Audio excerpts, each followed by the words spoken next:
What's up? Time for word of the day. All right, we're coming out of Acts 2, picking up at verse 4. And they were all filled with the Holy Ghost and began to speak with other tongues as the Spirit gave them utterance. And there were dwelling at Jerusalem Jews, devout men out of every nation under heaven. Now when this was noised abroad, the multitude came together and were confounded, because that every man heard them speak in his own language.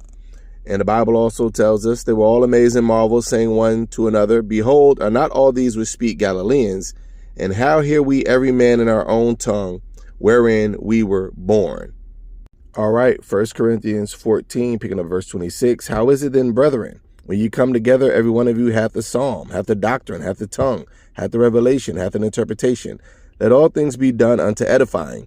If any man speak in an unknown tongue, let it be by two, or at the most by three, and that it by course, and let one interpret. But if there be no interpreter, let him keep silence in the church, and let him speak to himself and to God. So confirming what I was saying earlier about tongues having a purpose, even in the church setting, it shouldn't be any more that by 2 or 3 people, one person should interpret. It should be in order. And according to the writing of Paul that we just read, he said that if they don't have an interpreter, they need to sit down and be quiet. Now, we could read through these whole chapters, and I might do a longer video later, so make sure you guys subscribe to follow. But what you're going to find about tongues is people have mysticized it and made it like this big event thing, when we really have to have an understanding, according to the Bible, what the tongues was for. It was not just for you to make a bunch of noise and things of that nature. It's not for a show or outward appearance to feel like, oh, look at me, I'm now, pick me, I'm the #1 person right now. That's not the purpose of the tongues.